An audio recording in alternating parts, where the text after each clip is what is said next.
Ogechi Ogechi. It's not been done. Only if in nature case you sue her to court. I did a court. But I gave that one as a now the madam go on apple. Even the man no make career. Along with listen if you mean easier. Even the Pataka Ogechi is going to go to sell no way na basel. So who tell me find them? Sell. Who tell me find them? Sell. What's in on Facebook? Sell. One man I come on anytime. So I'm going to call you. Bulla code to work. Facebook na stamina against you. Martin again. 18 about it. Against you na Facebook. 18 is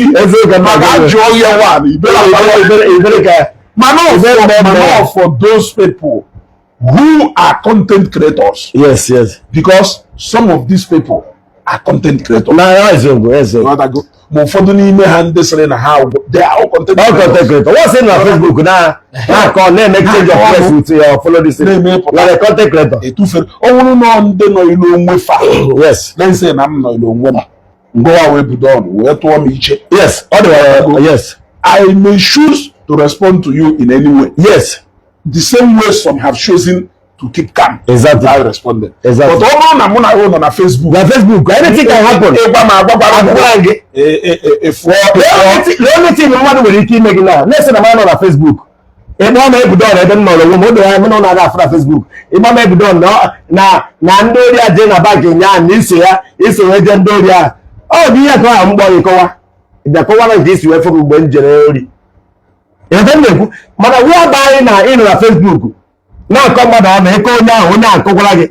Echo now, Kokolagi, to for that. Every time I wait for this start to now, you're making a big mistake. You're not going up here.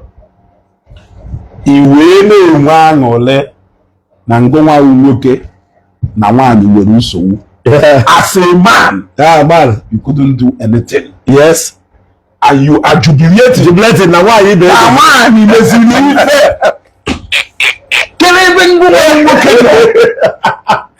Never give a people. Can even go on looking. So never give back a solo gate. I won't know. I was there. Why never when I put up a year? Like Korea. Why Bulo gate? But about the river number there. Yes. Why you just say Buruye? And the guy is to Buruye.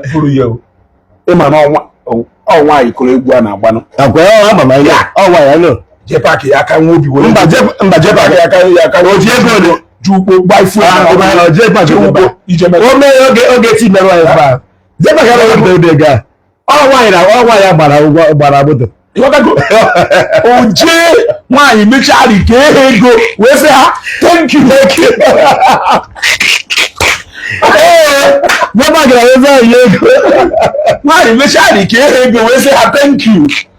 Why, my mama, why you repairing go near this one? This one. Oh, there is going to why you are going to my Ogechi. On a mother, I get it. Ego when you go to so go. I do a jenna of site in a metama. Either they develop uno. That's it. On it, one new plot. That's it. Makashuka na again, I didn't see why Bravo. I don't want to put time. Why Bravo? Now go on mad to Kogan on. All the sin I call it wasting of money. Yes. All the sin of money. Because at the end of the day, you can still not prove they work. Yes, sir. Work. You can't prove they work. You want to go? I want to even now that when the mother. You want to go? Yes. And the Oviva now that when the mother owner. Every no keta mana go do ma. Yes, in Kediagu. Ayi we buy no ways we to word. Yes, obrata. Mputa se keta. Somebody see from nowhere potassium. He be do no wonka. Mbara. He be do no wonka. Mana my brother. You have been good to me. And we have many problem with you. Yes. Why? Okay. Oh no, my younger brother they put that thing. I say okay, no nya one name. Yes. But whereby no you kuya a gem no. maka ịmụ mmadụ kwuru ife ịma nwaanyị na ịmara mụ na gị nwere ka isi isi okwu for one day don't know the genesis where it started. ana-eri ego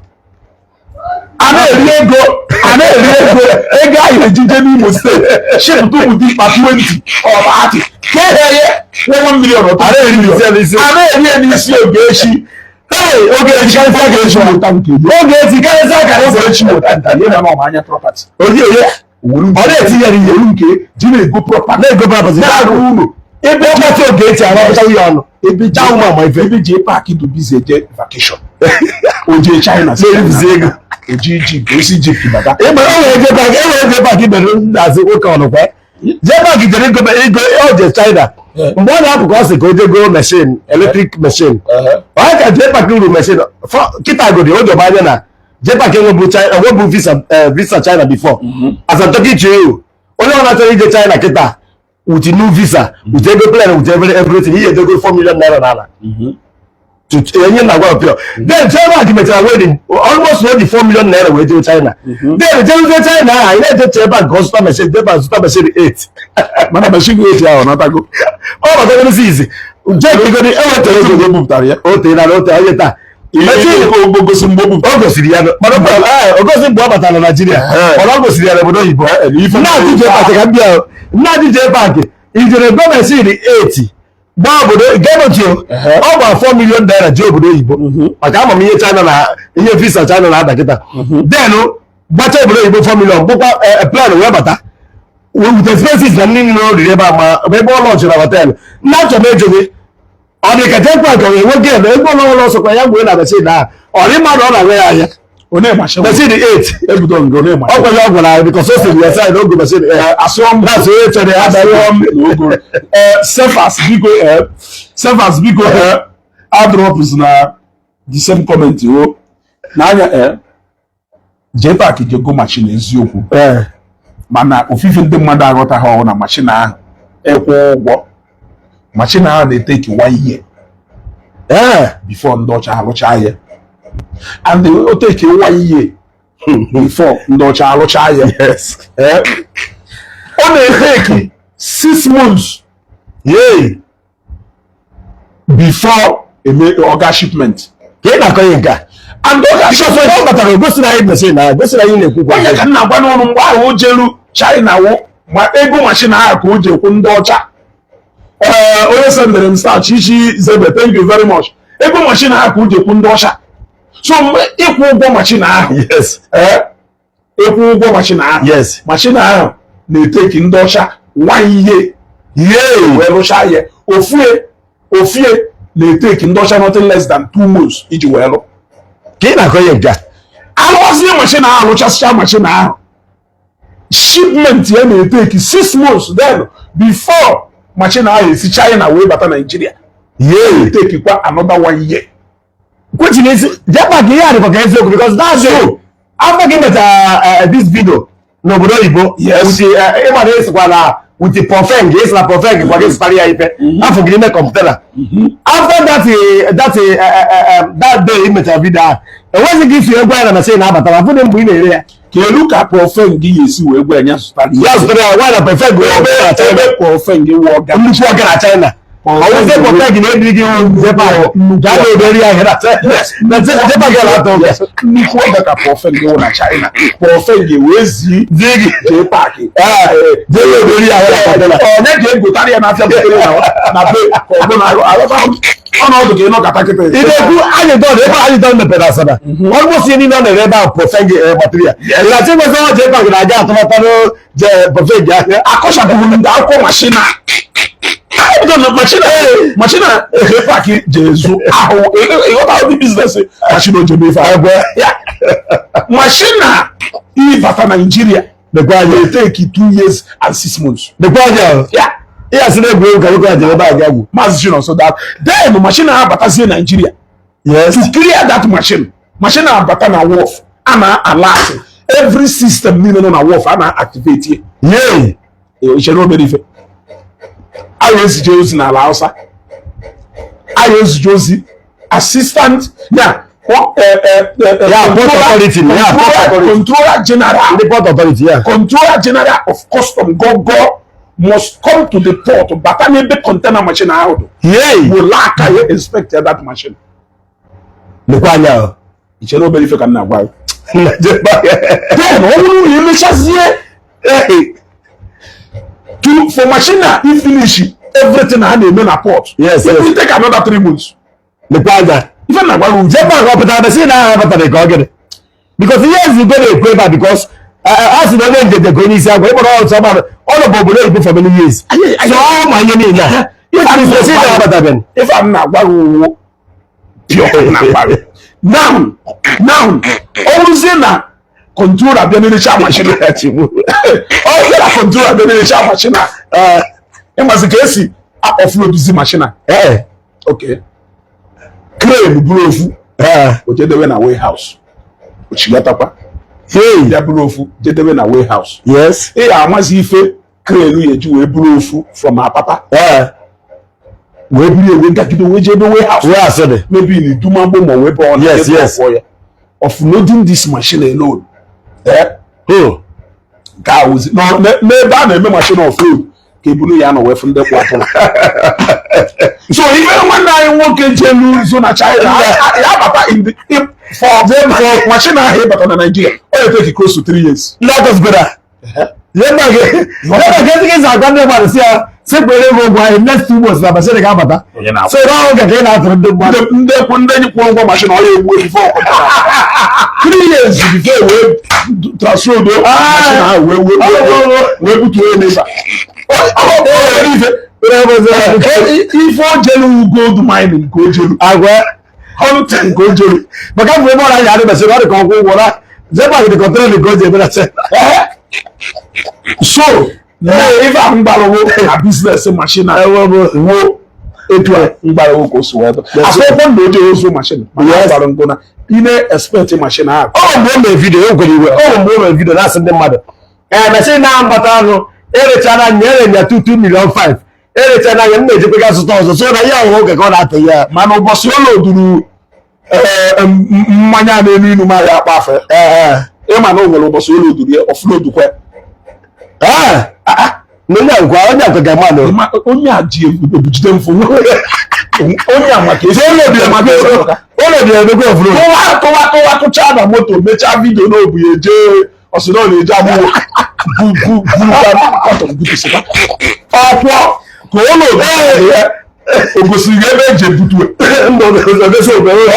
China. And very going in the we go see Afia for fenging a road. Go see Afia for fenging a road. Yes. I can then go at the man. Not the only way. Yes. Too much. So if you perfect it there. If you go there, people don't buy the rem. Can't pay my house. Because which is your name. All show good. Let's go back there because go around the motor na buy. Imara ono na toga. One of the guy you okulo no no ambassador buy. Mo other na team buy na say ambassador na emo onye a ga-ebu gwe ya kama each ambassador na 10 million. Which 10 million? How can go to each ambassador is 10 to 20 million. Only can bring money. I have to talk about money. So money I say no young me. I'm going to advertise. I have to say no money that's not going to happen. We don't have to. I put a water off so we can advertise. Money will 20. In fact, no content creators no na is one ambassador. So someone I go. Oh yeah. So someone I won't came how the ambassador. Money. Man, Akuzalion. Load. Akuzalion load. I dey go see how we be Ebuturu. That's so. Akuzalion load. Ebuturu. So now the main issue on the ground.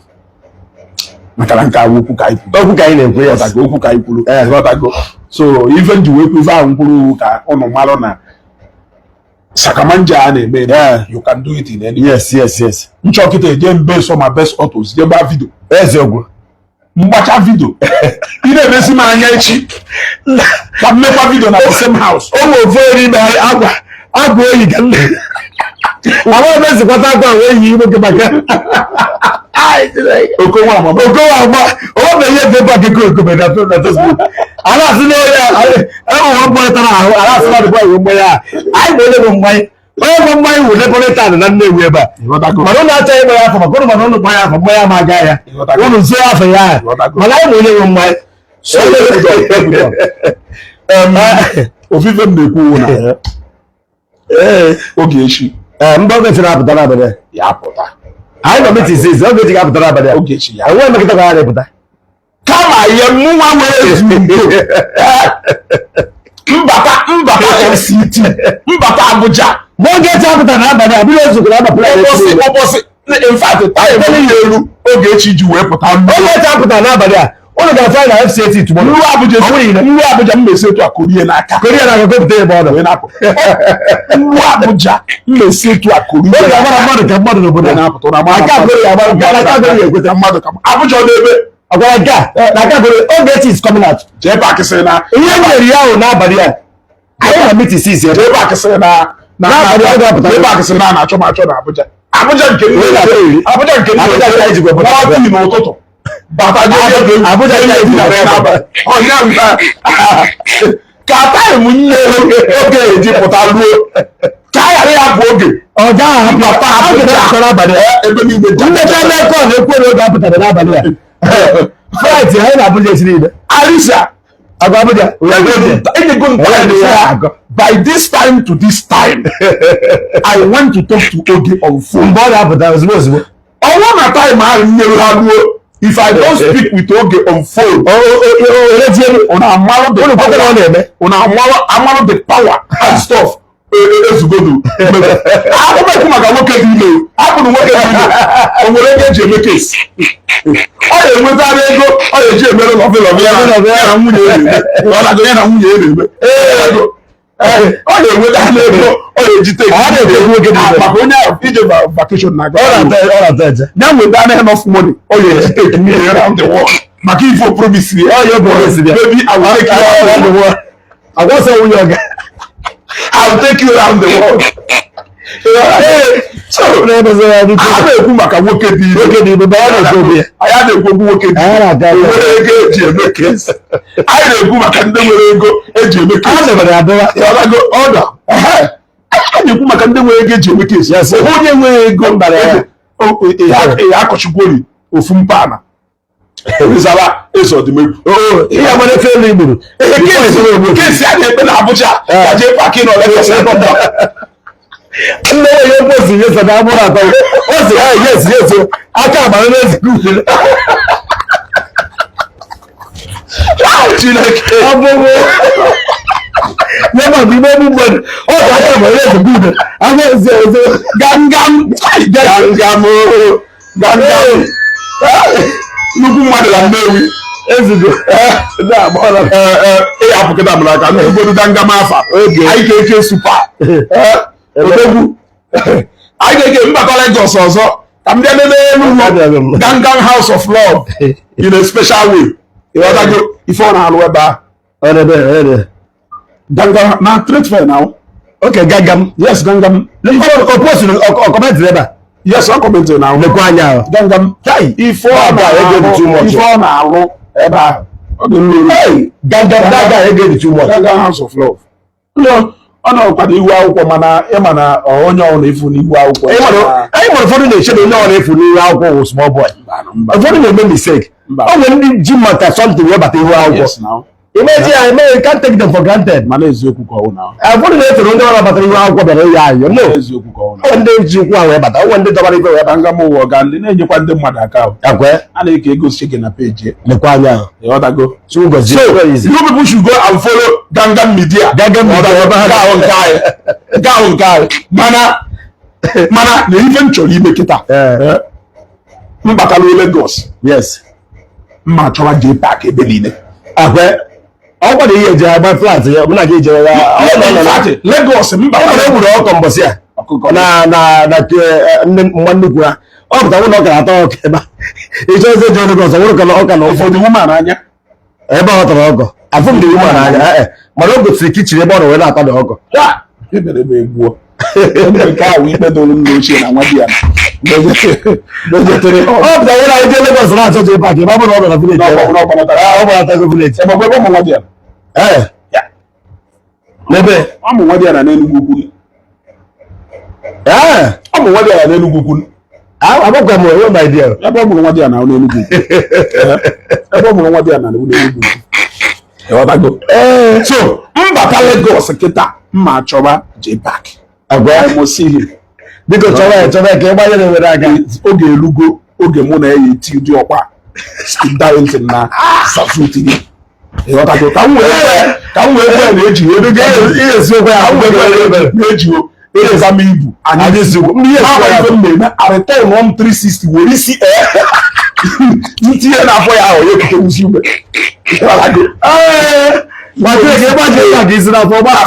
ọ ga-asọbaịbịa mana ka ọ dọba ofufe anyị na-ekwu anyị wee jee maka ama ndị nwere ebe na ofufe anyị na-emebife iwe pụọ ọwụ na agwago m ụmụnne anyị the best way to maintain peace is ịmara ife ahụ ya wee mee ghọọ ya adụghị mma emere onye ọzọ that's the key point anyị na-ekwuzi kịta anyị akpacha na amụ ka anyị ịghọtago ịmalụ okwu ahụ ife ya ahụ mmadụ mehu adụghị mma emenanya onye ọzọ mana ihe onye ọzọ ya ma dara GA mgbe ọ kwuru ọ ga-akpụrụ J-Park yes maka na J-Park kwuru okwu echefuzie na ụdị okwu a ka ọ na-agwa ndị ọzọ mana J-Park na onwe ihe ekwuru na ya akpụrụ maka na okwuru okwu ọkwanye asọpọtụ in fact o ji aka bịara nne usoro nwe jeme mmadụ arrest maka na okwuru okwu so anyị jezie kpụrụ onye kwuru okwu anyị na ka anyị eje na akpụrụ ike gwụrụ because ebudon merie ịkọrọ ya aka yes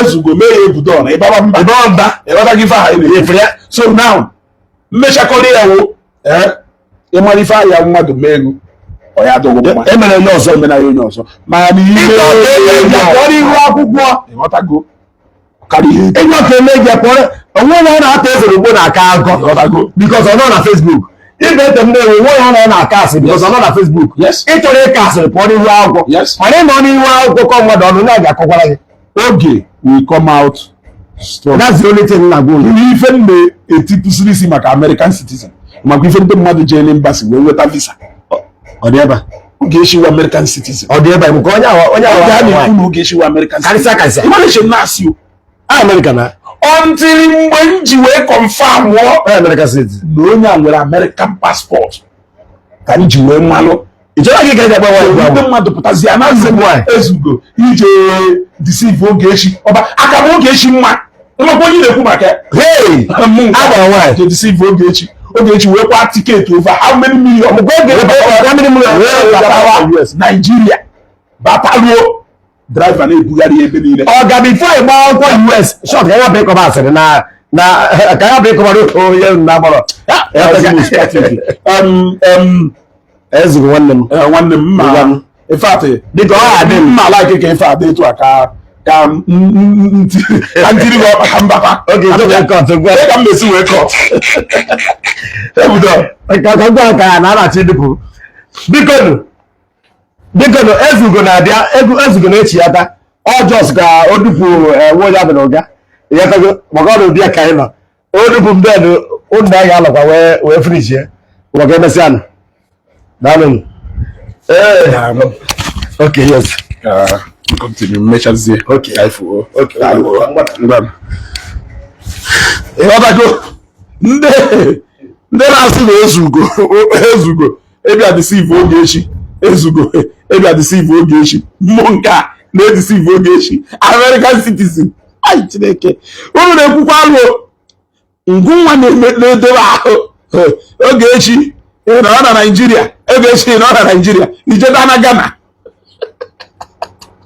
isidadị Igbo ukwu ebe ahụ ị nọ si ebe ahụ John ịghọtago ike edugbo unu hapụ na Ogechi na ọ bụrụ unu ya ekweta you people should leave Ogechi you people should leave that woman nọnyere onwe ama m ife wee malụ na ekwuru okwu sị na ọnụ ahụ ejebe ọnụ gbala aka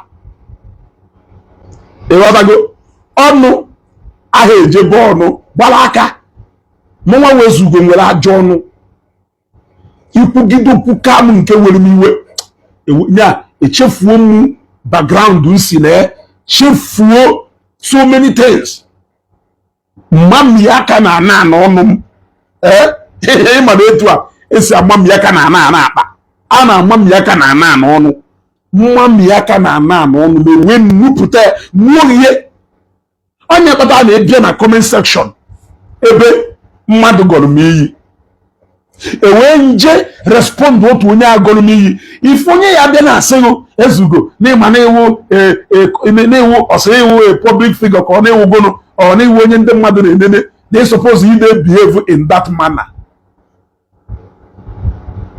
I understand you are advising me ma niile ifuru anya na onye kpalili nna m kparịa my family and you think that na nwurugodu president echi niile na mu deserve ya but nkwugharịzi ọnụ against onye gọrọ m iyi ịhapụ onye gọrọ m iyi ịhapụ the first offender bịakwuzie mmụnwa nọ in a defensive mode edo biased ịghọtago edo biased so if at all na echi niile n'oge echi decidere isekpuru ana kpagharịwa wee yọwa Abuja niile mgbaghalụ wee yọwa Lagos niile mgbaghalụ wee yọwa ma ndị niile ife iruru in fact oge echi wee buru wine kwuru efi wee jebe eje paaki wee je yọọ mgbaghalụ I still support her. Ịghọta that part m kwuru now, which is to say that she is entitled to make any decision. I support her, provided Namu sense oppression. And if at all I want to talk to Ogechi, I have her phone number. I can call her. I can talk to her. I don't need to put you on a conference call to talk to her. But I will not also sit and see you oppress her. I will not sit and watch you intimidate her. The only difference in the moment is that I don't know you. I can address you publicly. I know Ogechi. I can call her in private. Which part of these two things include Keda Water? I don't know you. So I can address you publicly. I will call her privately. So from then I say, Ogechi, I don't care. Ogechi decide Nyabulu Manya, J. Your Father Mbaka, Nyabulu Manya, J. Your J. Park, Nyabulu Manya, J. Your Miriam Joseph, Nyabulu Manya, J. Your Obasaromu. I still support and stand with her, even in that decision.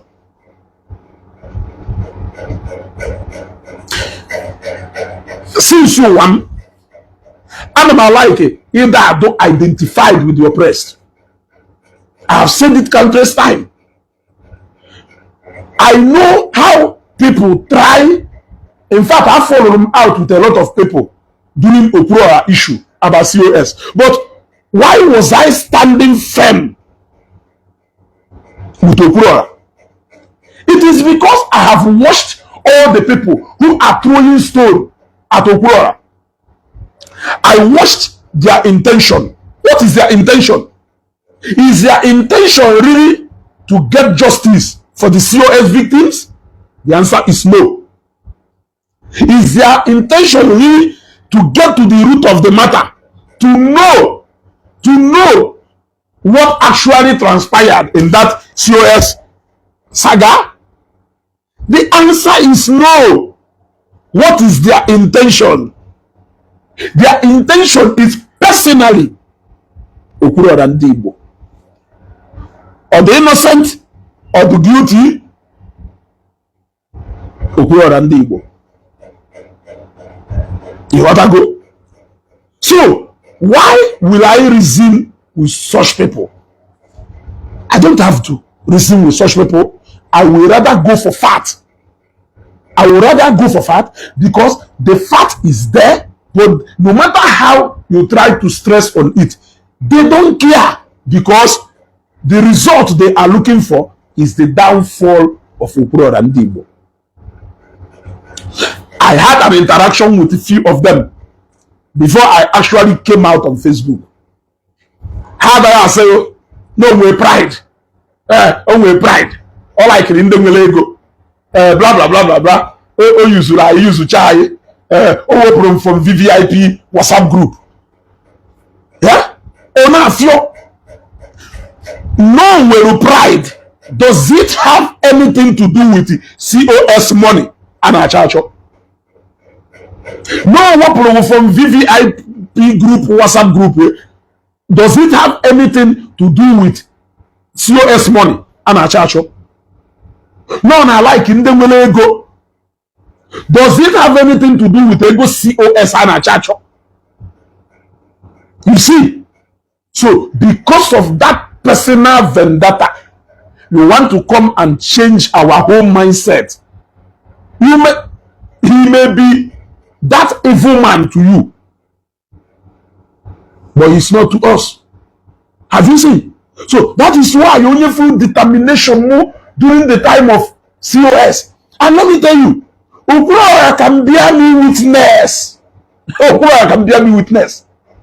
I will work COS 80% towards completion. I never spoke with Okuro one-on-one. I don't even have his number. He is still alive and very much living. He can confirm what I'm saying. Man, only funu can see why you say, hey, let's go no Okuro Bachana. The father na say no Okuro go be lie. And when number Okuro, the answer is no. Have I ever spoken with Okuro before? The answer is still no. The answer is still no. But essence in depression, oppression. That was why I identified with him to the very last. I only spoke with Okuro Mbana chose from WhatsApp group. Mbana chose from WhatsApp group. In fact, I did not speak with him. Mbana chose from WhatsApp group. A random number Okuro can add here.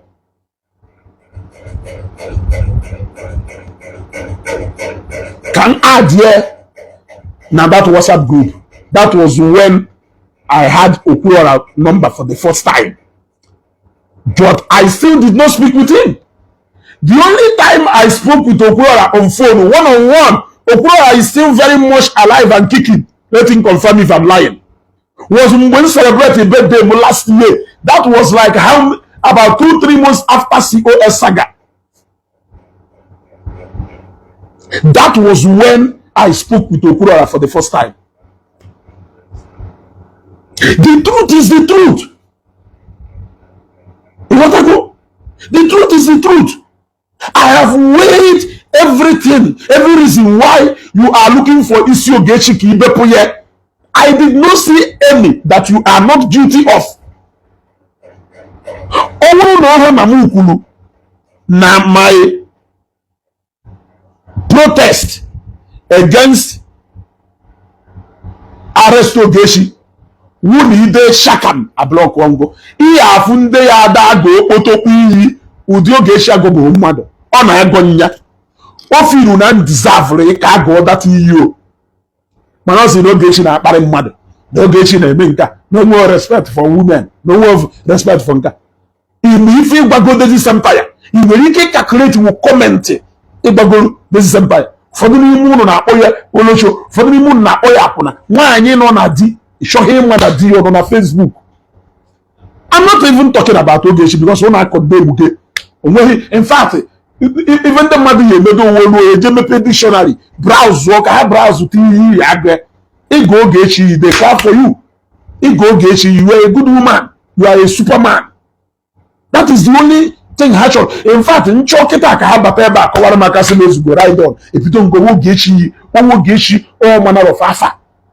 The only crime I committed in this life where they are was hugging Ogechi out of excitement and I moved to Ogechi for the first time. I've never seen her. Who doesn't even know? 8 years ago, Kelu activities on Facebook. 8 years ago, Ogechi Okeke known on Facebook. So I want to know the crime I committed. Now for my sister, the America, now for my sister, onye nne buy the America, and I've never seen her for a long time, and I had the privilege of seeing her for the first time. Can you tell me the crime I committed by hugging her out of excitement and everything? Can you tell me the crime I committed? When I happily announced the arrival of Untouchable, nobody said Ezugo this, Ezugo that. But when I, out of excitement, welcomed Ogechi out of her own decision, yes, it was Ogechi who wanted to come on camera. She doesn't want to hide for anybody. If she likes, she can come into Nigeria, stay in Nigeria, and leave. But why will she do that? When Ogechi non-America, Ogechi na Achuego, why do you think she would like to stay in America without coming back to Nigeria? I'm asking you. Nguma no na Australia, Nguma no na Germany, na Aba, Kelife, Unujuwe Konato Ogechi. It is because you are there. Now, so what I go? You all because you know dear. Now, also you don't have even any single quarter plot of land in here. That is why he is Jajo. Only multi-million-dollar investment by year can for Nigeria. That is the question you are asking. Yeah? Only more than 7-10 years ago, no we go hotel running here. No matter what you want to say about that hotel, it is a lot of money. It was supposed to be adult shock to everyone know in the and during the course of one of the saga program, I heard even the haters of Ogechi talk about that hotel, meaning that it is not fake. More than 7-8 years ago, Ogechi will go hotel running here. Ogechi with investment here and there. You are asking why she came back to Nigeria. So you want Ogechi.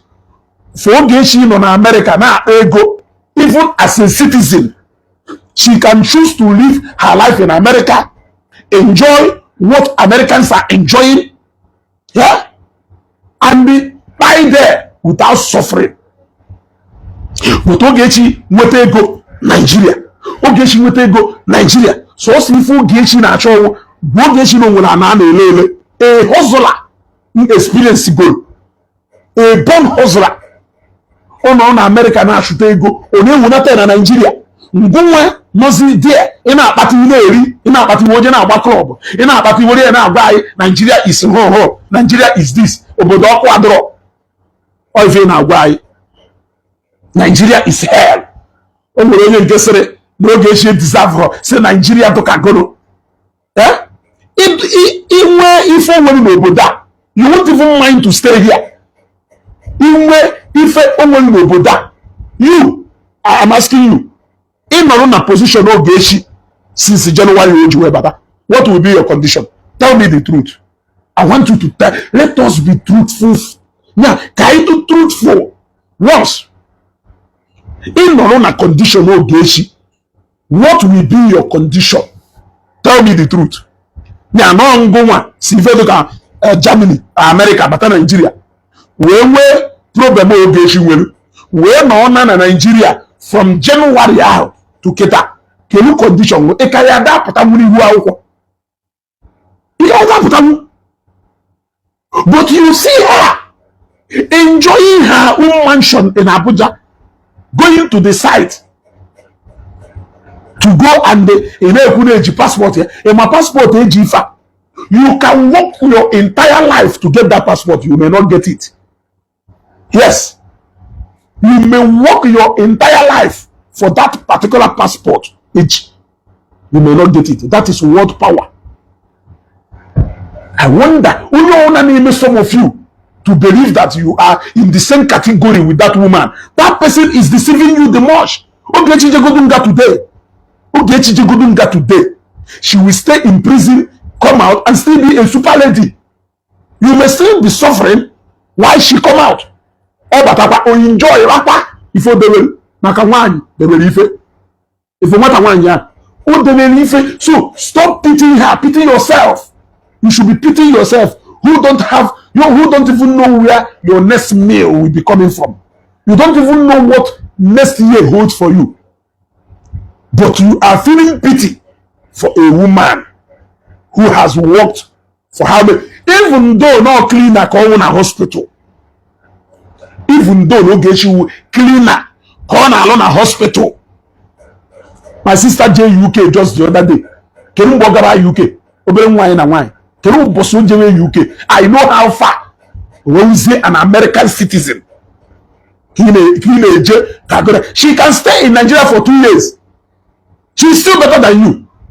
Yes, she's still better than you. You know what I go? I don't know why. Look at J Park. J Park, if you have quarter of what Ogechi knew as a woman, even as a man, you are filled with pride. Even when you don't have anything, but you are filled with pride. You live at the mercy of others, but the pride you will need to too much. Yes, e.g. pride will now. Yes, imagine me will quarter of Ogechi will. While you are busy showing us video in China, while you are busy telling us about Egypt, Ogechi is busy touring his buildings in Nigeria here. It is something worthy of emulation. It is something you should emulate. Na millionaire duko Ogechi no na Abuja. I should go and see her in Abuja. Mmadụ na biafo na Asaba. Bosi ebunata atụrụ we gabunata na Asaba. Mmadụ na biafo. Ewepụ gọvanọ eziokwu zọrọ ndụ. Enwechago. Ewepụ gọvanọ eziokwu nyaje moto wee create awareness. Enwechago. Ama agwa eziokwu. So you should run away. Ogechi na-eje agbasa mgba onye karịrịgo. Ogechi na ọ na prison ọ karịrịgo. Ogechi na ọ na Nigeria ọ na chiri America ọ karịrịgo. Ogechi na ọ na America power ka ọ nwụ n'ebe nọ. You are of no match with her. Onweghị ebe go na onweghị ebe ife ruru go na Ogechi tụọ passport ya onweghị obodo nọ in this world ọ ya ba. Yes. Bakedu obodo nọ n'ụwa Ogechi to American passport or yaba. Even China in Jerubata Neko. Ogechi can go to China and come back as if no Jena backyard there. If you know one an chacho, in a chair, that is what you wish for your son. That is what you wish for your daughter. You want to go? Nyake na say, there's you go deceive you. Deceive who? Deceive who? Onyeki na deceive. Onyeki na deceive. Onwere ndị na-alụcha ọrụ gọọmenti n'obodo a zụta ego isi ha ka enyi a na-agba ha wepụta ha ajụ ha ka ha jee nga kama ha ewepụta efugo ha afụgo nwoke nwa ezuru ego oge zụchasị ego oge nwoke gado n'ọnya nwe nwoke ha lụ ka o jee nga kama ọ ewepụta ego a enubụhe ọnọdụ ka ejidere Rochas Okorocha n'elu ike kwere mmadụ nọ na nga ụfọdụ eribụrụ nni even in prison, his future is still better than some of you who are laughing at him. If you must laugh at him objectively. Only if medicine and if you can don't laugh at him, man. Go na yono. What's secure go future we need? Unless man I don't know. Their future is assured. You don't know? Ngomwa no Adam Alamesiye of Alamesiye, former governor of Delta or Alamesiye no James Ibori or no James Ibori we de changa in where James Ibori singa batalo below. Today how far? Today how far? James Ibori make each other mockery of him. Say cartoon, may very today he still ride on bulletproof cars, sit with kings, have escort of thousands of policemen who are guarding him, who can be willing to save him. You want to go? So, if you only know about James Ibori and you are criticizing his actions objectively and not personally, because if you melu a guy who ki will problem with, you want to go? Can you for you do no na government zuhi? Yes, mana a change ye. You want to go? Today a kayama even Jagwa even now. Ngunwa hate Ogechi. I want you to go and count the day each way hate Ogechi will rota. Can you achieve goal? You haven't achieved anything. Ogechi Jane that up. Okakayuma. If achieve goal. Ogechi hang that pota on our passport here. Backplane now America. What are you now? Ogechi hang that pota on our American passport here. Backplane now America. Oh, they. Oh, when America, oh, when Nigeria. Yes. Ogechi when America. Oh, when Nigeria.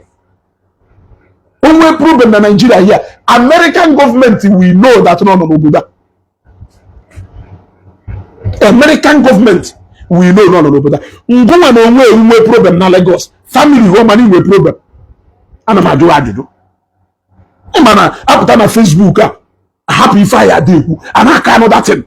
So say being a chef for family problem, so say being a chef for personal problem, so being a chef for so many when wow, about how social media, you do free. The best equalizer, who know want to equal on Facebook, we are equal on carry na Facebook you champion, na Facebook you walk ibe, na Facebook you power mic. In the reality, I go now wasi ogodo. Yeah? You want to agree?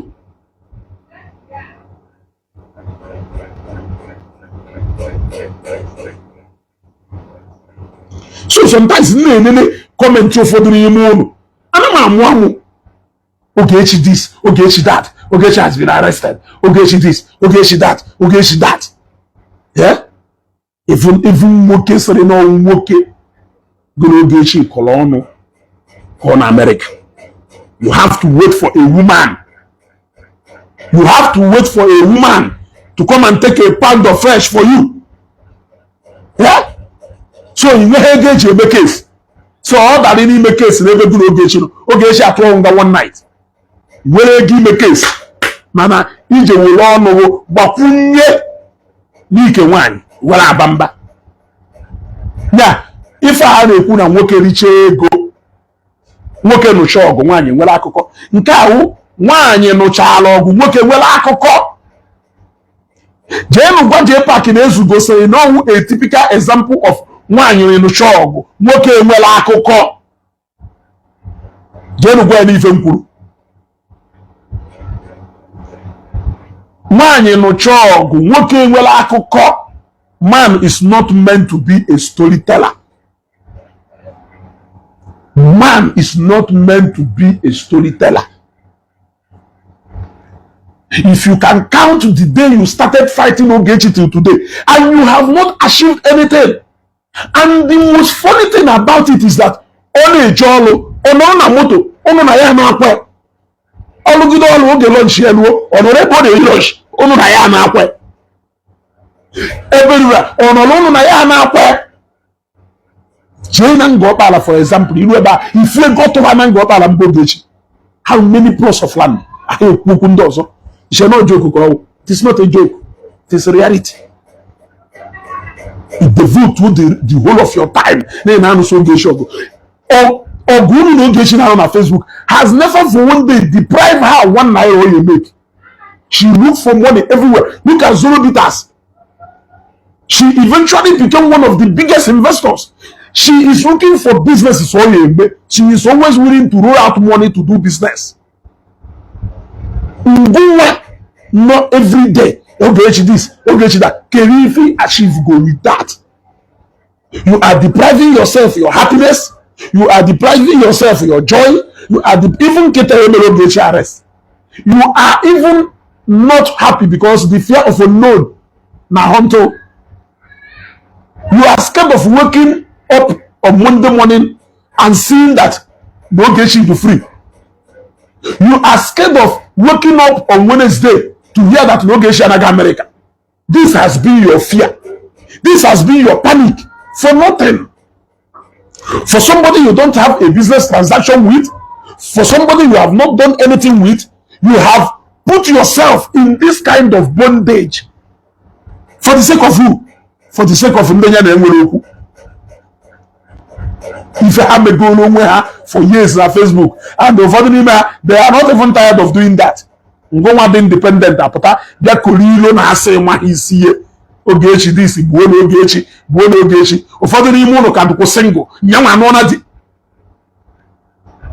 ya ụfọdụ n'ime ụlọ dere ahụ na ụlọ angel in human form ị ka bụ angelic your angelic nature Ogechi anugodi wee nụta nwoke fụrụ ya n'anya ọfụma edo shocked ya ọ ga banjera nwosu ụfọdụ n'ime ụlọ na-akpọ ya Mgbeke Angela iwe onye agha ego ahụ na-ekwughị Chima. Why? They married men that doesn't even play with what has on Nana. Oh, the Hanotalo. Yes. Dr. Gochku. Ogechi I have confirmed. Ogechi, the answer is no. Ngoma. Na Ogechi akuna. Dinu na akowo. If you do na akowo bullshit. Onebodo hunnirie. Onebodo hunnirie. Ino na bondage. Sene ino na marriage. Ogechi ahụ ị na-emezi anya ka nwa anwụ na-enjoy married the best man. You have been waiting for eternity for her marriage to crash. Even in born in Nigeria here, you are still wishing that in a marriage here crash. Dr. Gochku nọrọkwa na America na-ekwasị mbọ ike maka nwunye ye. I witnessed. I saw. I don't know the kind of Chukwu Ogechi na-ekperu. I nwere ike ịsị na o merit here, but when I look at people like her, I don't know why God keeps showing her mercy. Ogechi Okeke collapse go fail in such a way that people will laugh at her. If the only thing you have to laugh at Ogechi is a mere police arrest, then you should wake up. Wake up, bro. Wake up, sister. The only opportunity since over 7 years or 10 years you have to laugh at Ogechi is a mere police arrest. Yeah? And arresting them on a top government officials. Yeah? Now if you jam Ogechi, then you should for those arrange marriage, for those who will get tired of you, for those in Nigeria here. Yeah? Ngoma batalo na Nigeria since over 5 years. Bia no nwanye na America e bia from munye. Ana majo ajuju. Ngoma si Australia bia Nigeria since 2015. Bia me ego ni si nwa mmadu oyeje kwa akwụkwọ na chiga enatago ana majo ajuju. Have you come back to come and see your wife? For ni munu. Email DNA. Almost 5 nwunye umuleba maka ime after 3 years nata after 4 years nata email DNA if no mazi ha bụrụ ụmụ mana ị na Facebook na agwa doctor na agwa Ogechi you left your husband and your children in America for how many months ndị nya na eno since over how many years yo ọbata ha Nigeria marriage ya crash because no na Nigeria for how many months we jụọ ngoma na nwa n'elu akwụtụ ifugo nwunye iwu for over 5 years. Ana m ajụ ajụjụ on do to anyị outside anyị mwa ife a na-alụ yọdago ndị otu anyị na outside mgbe ife a na-alụ ndị otu anyị na outside mana ya fọ ego na ya na outside nụrụ nwaanyị for over 5 years ọ napụ Nigeria jefu nwunye anyị mana ọ dị possible isukelu there because na ifuru onye kpụcha ire data 1 GB you better na Facebook Ogechi go back to America because of your marriage. Look at you, marriage counselor Ka di nweta ya ebe ahụ ịnọ na Facebook a ka o were ọkpọdụkpọ gị anya. Ka di nweta ya ebe ahụ iji fonu gị enwe aṅụrị amụ Ogechi amụ ka o were ọkpọdụkpọ gị anya. Ịnọ na hell. Ịnọ na hell n'elu ụwa. But you have time. Well, if I made you a blame for the owner, some people are really living in misery in this life. You want to go? Some people are really living in misery in this life. So the only time they have to be happy is not just Facebook. So some of them confess negatively to what they are passing through in their house. You may not know. Okay, ma nwaanyị ọhụrụ na ifuru na Facebook na-ewishi ka marriage nwaanyị ọzọ fail. Nwaanyị ahụ na-live in hell. So she doesn't want to see any woman happy in her marriage. Jee detuwe na akwụkwọ na investigation afọ. Onye ọhụrụ na na-ewishi ka business ya hi na-eme fail go 10 times in business. Yes. You want to go? Chioma Opanku James, I celebrated Matthias' arrest and I will still celebrate it tomorrow. Feel free to celebrate Ogechi arrest. Oh, you can watch on my broadcast yesterday. Ain't no behind. Ain't move, go forward. You want to go? Ain't no behind. You just going to watch your broadcast yesterday. If you were and Keta, ain't no behind the only. You see, 100% of what they wish you is what they are passing through. Yes, it's what they are passing through.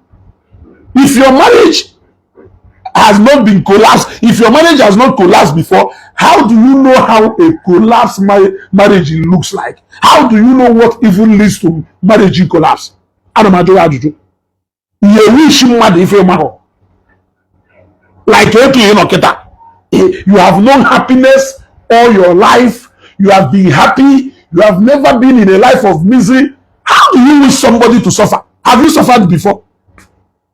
How do you know that suffering is not good if you are not either suffering now or you have been a victim of sufferness?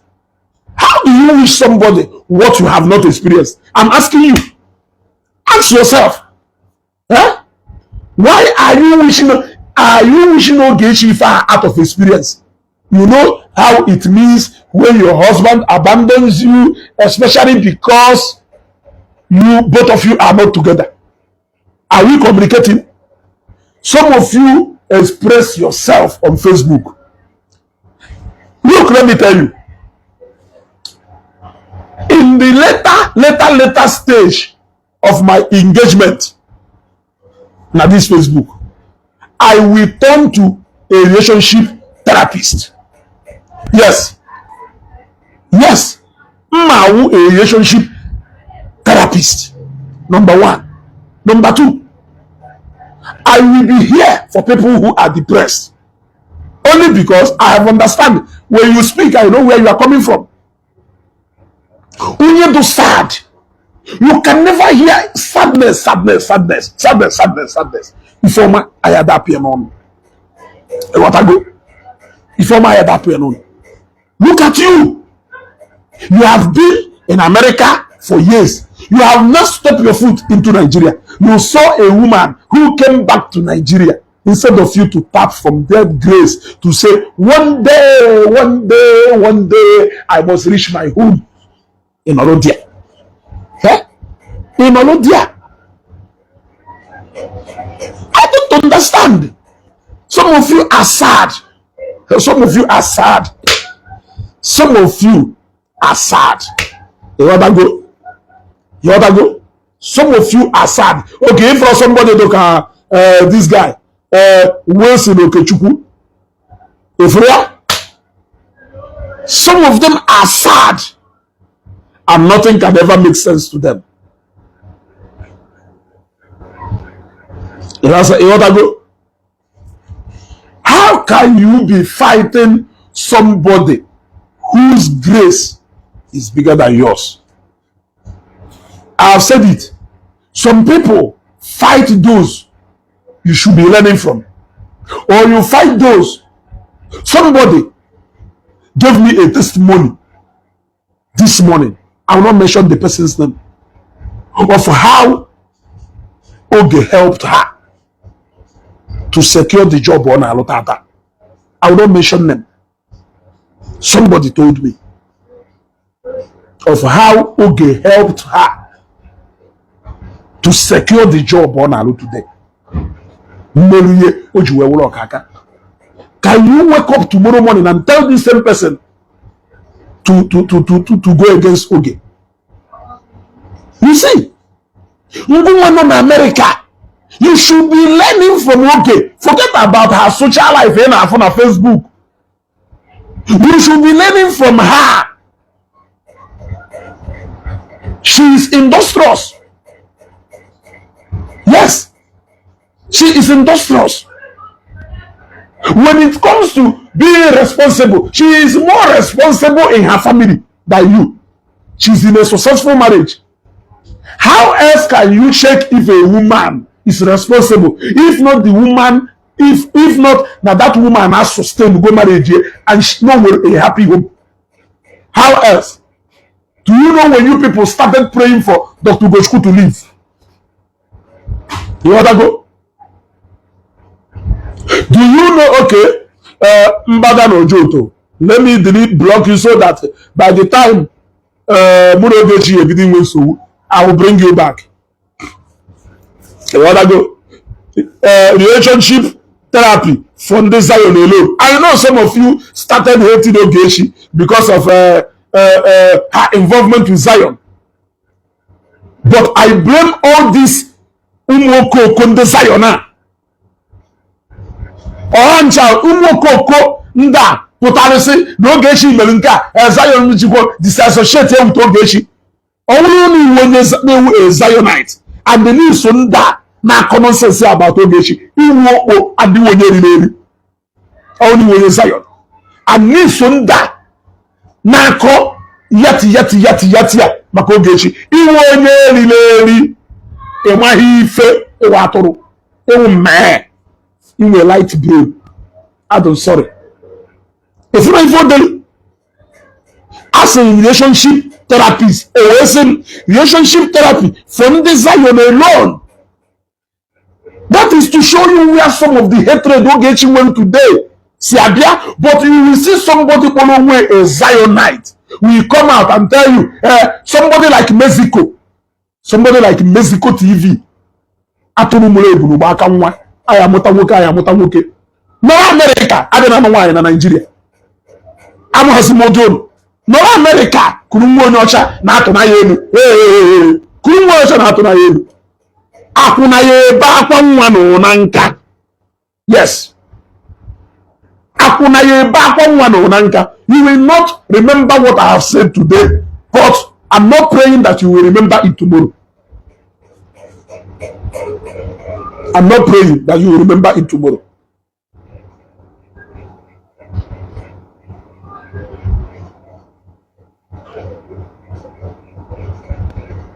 Many people hate Ogechi today. Hate Ogechi because of her engagement with Zion. And you are a Zionite. He put out today. They say, no Ogechi wonka, no Ogechi wonka, no Merinka, no Merinka.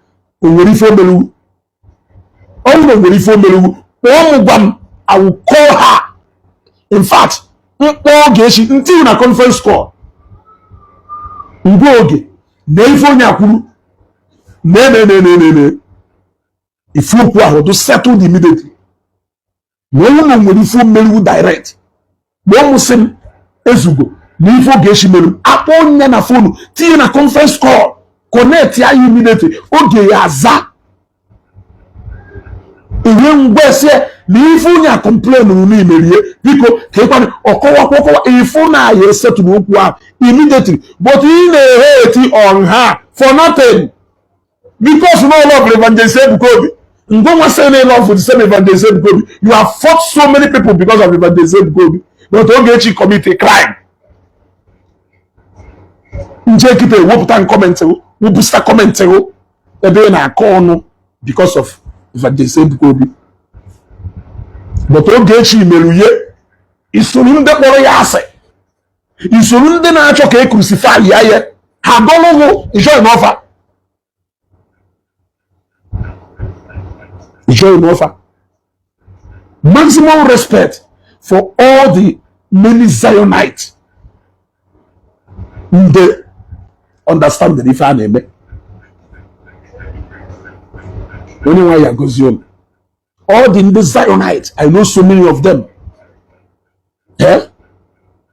who understand what is playing out. Wisdom is profitable to direct. Wisdom. All wisdom you may. A man will instigate you against your husband. Wisdom you may. A man intention on ya. Intention on ya the more important than that truth on our wall. Don't you know? Only a bit on our wall. Because only never. Never to make a like and love. Never to make a like and love. Share this video. Wilfred Franklin, now you know where I started falling out with him. When even made that guy, you must go TV. On our way, name a program, or but on a program, like a program, now I participate actively in a program. But the moment I started talking, the moment Ogechi or immediately, in fact, I started doing Ogechi and JPAC saga or immediately. He always come to my page to come and talk nonsense. If I can join a page, I don't even go to his page. What am I going there to go and do? That is how I engage on Facebook.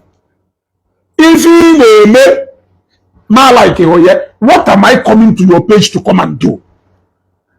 Only video here the Fugoluta. Oh, and the mother tag yam. And we make so many tags a day. Otherwise,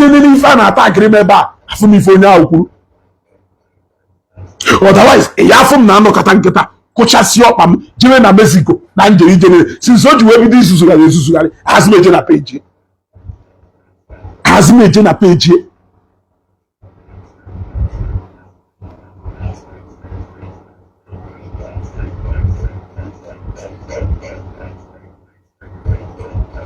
Yano Katafum can join a page, Matthias. Even Jerimeba on the mother tag, Katam, and when we can just say Meprofu, who book women by them FIFA attack him. Can even the Jeluna page, Mana. Am I like if I remember? Why you away from no baking lead? Maybe a different no baking lead.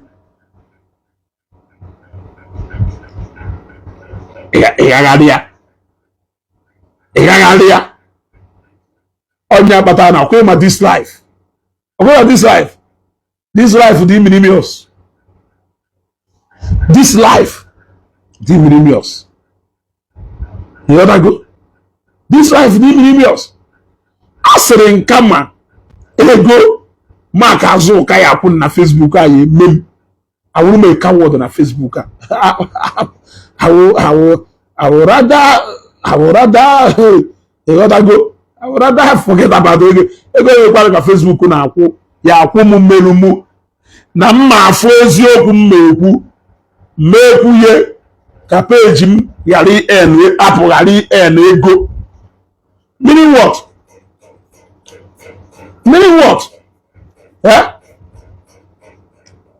Facebook ego ne ka ọ na-akwụ m mmeji wee ife ọnwụ na ya eme ma onye ọnwụ na amagodu mma minus Facebook ma na-ezu ugo ị ga-ejide n'ọnụ ọbụfụrụ ọnụ ezuga ihe ejide nwunye o mewepụ ọnụ ikwu okwu ọ gbaghị ife niile ọ chọrọ ịgbaghọ tinye full stop at the end. Anụtanya n'ala ịghọtago bute n'ọbara.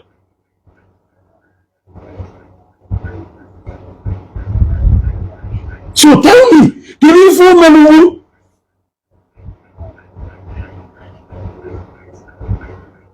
If Rokwashi boy Yokoro Mpama, this boy is one of Ogechi Okeke Njaka's problem. Atoro, so you said a poison. love Ogechi. We want her downfall. You love her. Mr. Loverboy. I want your downfall. You go and love for you. Mr. Loverboy. Hana Sukunu, Ogechi should go and apologize. Ogechi should go and apologize. You shouldn't have me out of love. You shouldn't have me out of love. You more na their own way of defeating Ogechi to zero is just for her to go and apologize. Not to apologize because not wrong, but to apologize because they want to humble her to zero. She can choose to do that tomorrow. It is still her business, not mine. You want to go? She can still choose to do it tomorrow. It is still her business, not mine. I will never influence her decision of doing that. The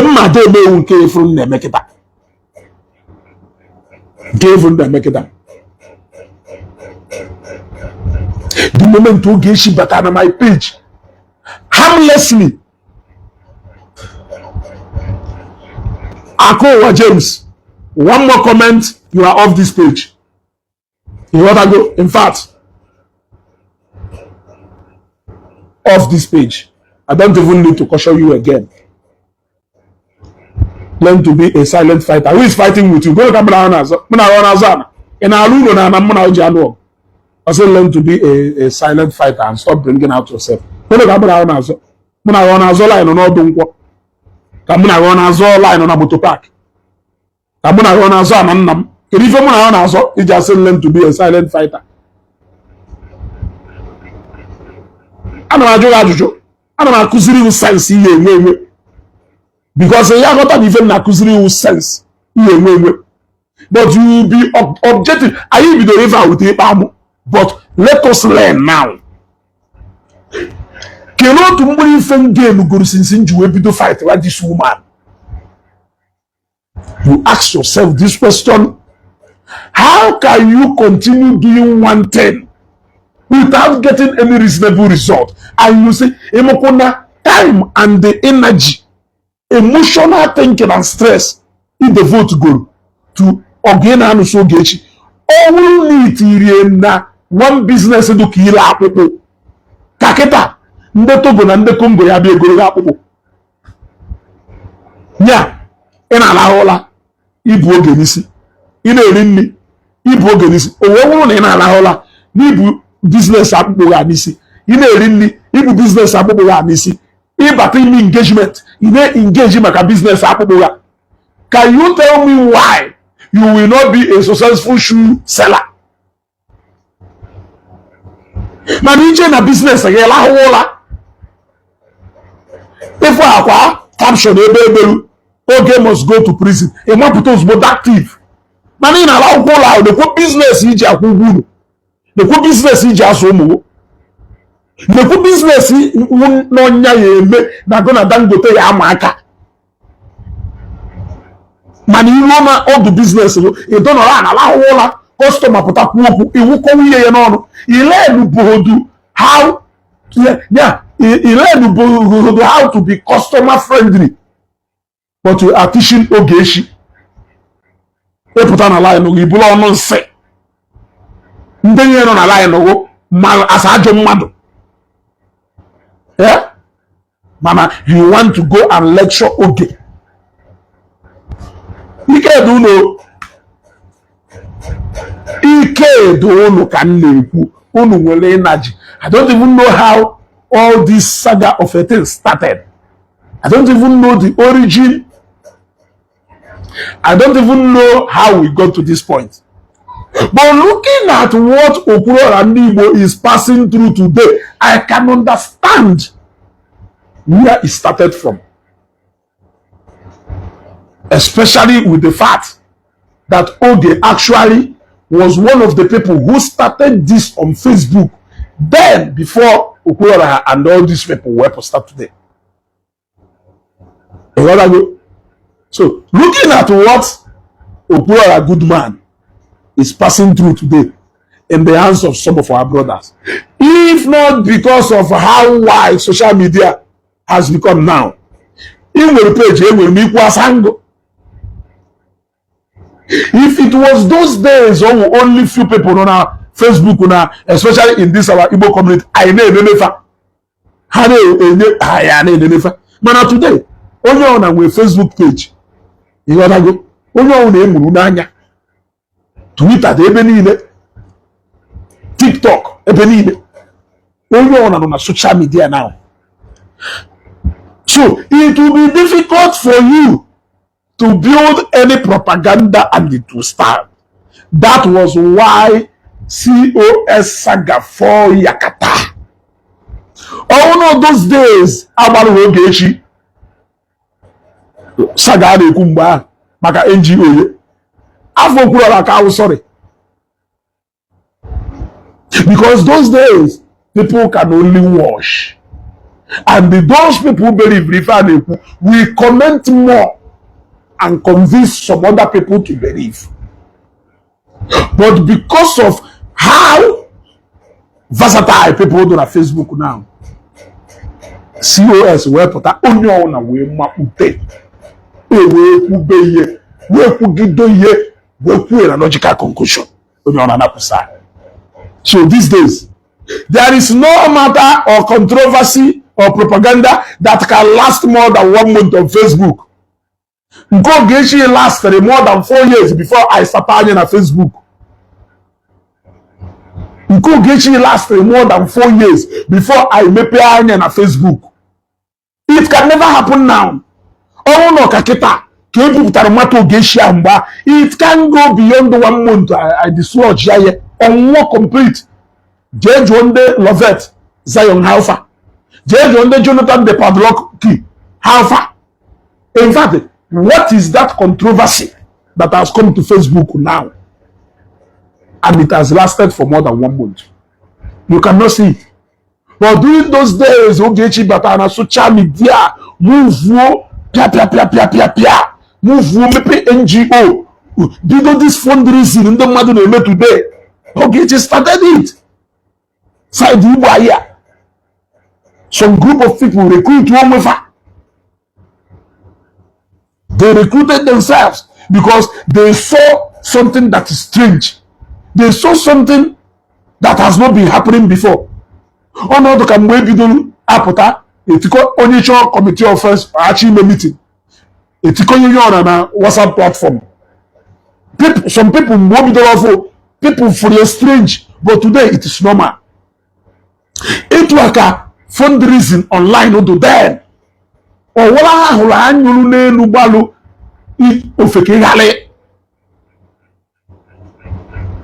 they came after her. But today, you can call for a fundraising from your house. People follow that, they can send the money. That will be the end. That will be the end.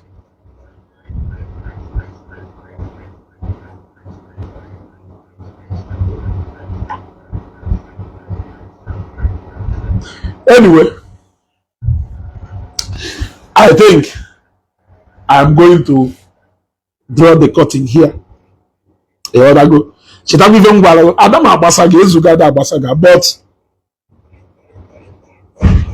But Ezeoku can now go.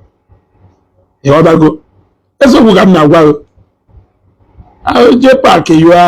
are making a very you are making a great mistake, my brother. You waste too much time. No nonsense. You should be the last person who should be going after Ogechi. Fifu kunono. Ema kuifu kunono makandi mmadụ na Facebook a. Na hato banga ni yebuzo jenga. You. Makano Ogechi kuru makayo. You will feel for the first time the pain. Ndozo may feel. You felt that pain. That should have been a lesson to you to show you, I think I should start doing better. So ni fa na subject nda na de ku makafa. Ai na nefa adro kuma. So no it work and that see feel each time ku makafa. but to show that you are unrepentant. In fact, you don't have any atom of repentance in you. Instead of it to serve as a lesson to you, you prefer to come out. Kebia show buga aka paromeze kudede. Content creator. I rest my case. Kabani amala imma. Thank you for watching. Please subscribe on this channel, share this video, like and comment. Thank you and God bless you.